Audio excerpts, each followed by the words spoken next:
moment.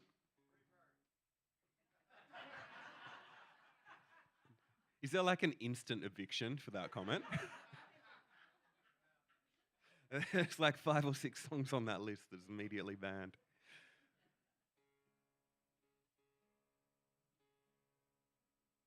Love Freebird though. I'm just not going to play it for you. Who said it though? Am I looking at the right person? Oh, you. I was blaming you in the hat.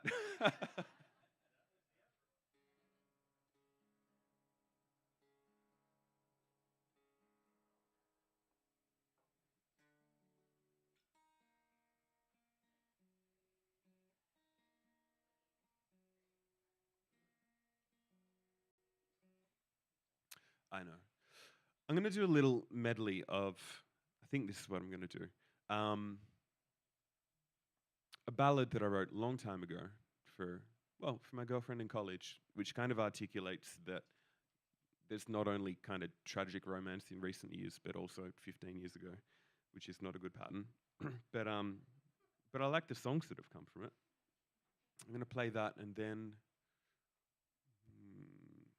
something in A minor with a lot of energy. I'll decide as I go.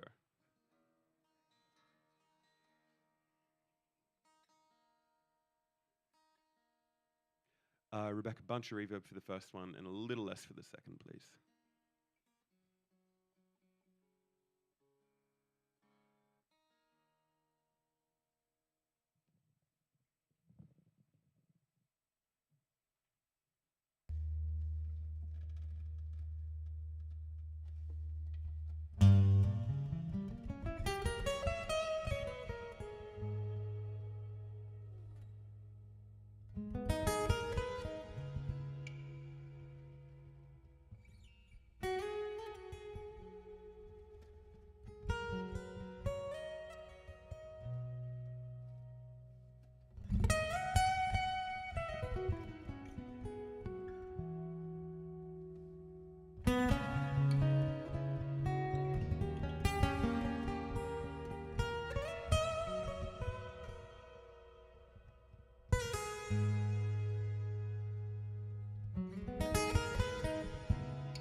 Thank you. I shouldn't call myself out like this, but you guitarist? Yeah. I'm looking over going, oh, I've sped up too much. I'm going to start messing up some of these parts. And, and I'm like, and he's right there. He's going to see exactly what I'm doing wrong.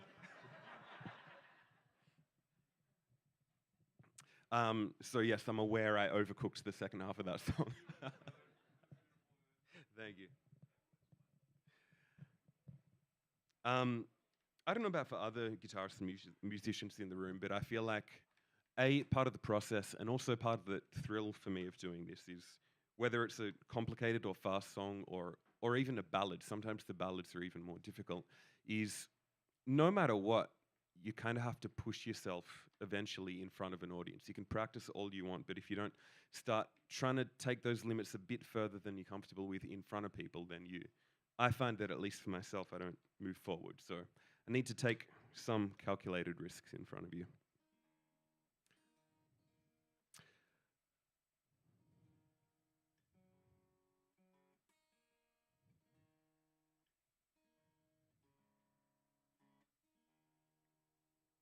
Might play one more really gentle ballad, and then I think there's two more that I want to do as a medley to kind of, in an elongated way, lead up to the finish of the set.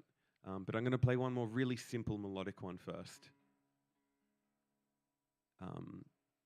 The new album is intended to be much more cinematic than just guitar music. It's all written as solo instrumental guitar pieces, but the album has all these other strings and pianos and sound design around it to make it feel a bit like a soundtrack. So when I was describing earlier how I see all of these songs visually, the album is created in a way to ideally enhance that experience. But yeah, if you're willing to come back in 6 months or a year when I return, hopefully I have that for you.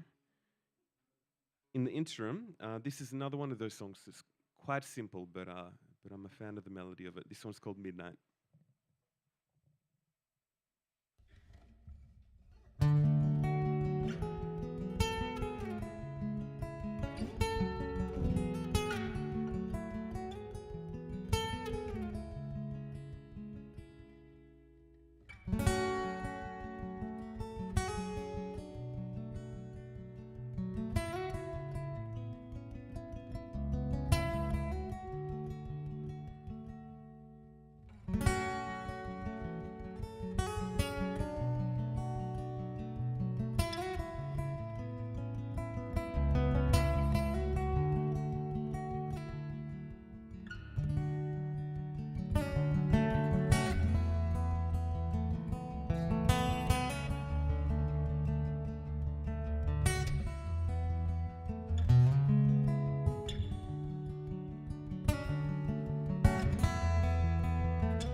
Thank you. Okay, I want to do two of the more challenging pieces to actually finish the set. They're both lengthier and more complex and have a lot more backstory to them. So maybe I'll start at the end and work backwards. So the final song I'll play is called Like the Night Itself. Has anybody seen it's from the 60s, I don't know what year, but a film called Paris Blues? Thank you. Some people? So starring Paul Newman and Sidney Poitier, they play two jazz musicians in post-war Paris. And they have a jazz group that plays at kind of an underground jazz club in Paris. And the guitarist in the band, they call him Gypsy. He's kind of modeled off the famous guitarist Django Reinhardt. And Gypsy is struggling with addiction, and his life and musicianship is starting to crumble because of it. And one morning, Paul Newman's character takes Gypsy down to the Seine where the pushers are and shows him this flamenco guitarist that's sitting at the dock as a pusher himself, a junkie and a pusher, and he's sitting there with a guitar unable to play. And Gypsy is visibly moved and says, "I knew him once, Fausto, the greatest of the flamenco guitar players. He used to play like the night itself." And it was something in that phrase that always hits me, the idea that a musician or an artist can do something like the night itself. To me, it paints a picture of doing something with such kind of purity and artistry and craftsmanship and dedication to what you're doing that it has an ephemeral, magical, special quality about it. And so I've kind of just taken that phrase as a new guidepost for myself of what I'd eventually like to become as a musician. So that's the title of the new album and of the last song that I'll play.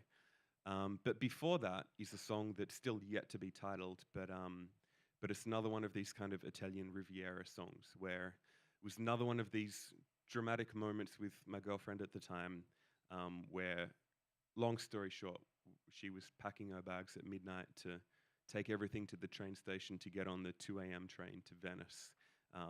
And not see me again was the intention. And there was something about almost like the Talented Mr. Ripley-esque Italian Riviera paired with Venice, paired with a degree of kind of mystery and drama that even though things worked out, albeit temporarily, there was something about that combination of factors and imagery and locations and events that felt like a really inspiring combination. So I've written this song this first song is based off of that moment. And then musically speaking, it was a bit of an experiment in a new way of arranging songs. I don't know if anybody's interested in this aspect of it, but rather than doing a pop song format with an A section, B section, repeating sections, the idea was to lean into kind of the intentionally Italian feel of things, where melody has an even higher priority and there's even more nuance in the melody. And the melody is a longer motif rather than a short thing that repeats. It's a much longer motif. And then it changes key, becomes more dramatic, changes key again, and becomes even more dramatic up to this kind of cliffhanger. So it's written a little bit more like a film score than a contemporary piece of music. So this on the album is supported by a full string section and other orchestration to make it feel cinematic, but I'll play you the raw guitar composition right now. Considering I know these two pieces will probably take 10 minutes, before I play, thank you so much for being here. I hope you see that it really does mean a lot to me that you guys bought a ticket and turned up and came and listened. Thank you.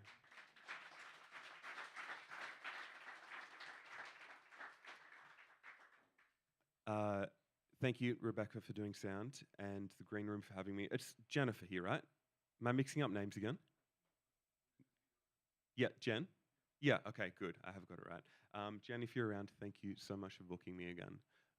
It's a great spot to play. The sound is great. Yeah. If you want to see me again, I have a green sheet of paper over here with an email list on if you'd like to know when I'm releasing the album or playing again. Got a couple of CDs, but other than that, please just come say hi. I always like to meet and hear stories of people that come to the shows. But other than that, here is yet to be titled Talented Mr. Ripley song and Like the Night Itself. And Rebecca, if I could have a bunch reverb for both and a bit more sub, please. Thank you.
Thank you, guys. Really appreciate you being here. Have a great night. See you again. Cheers.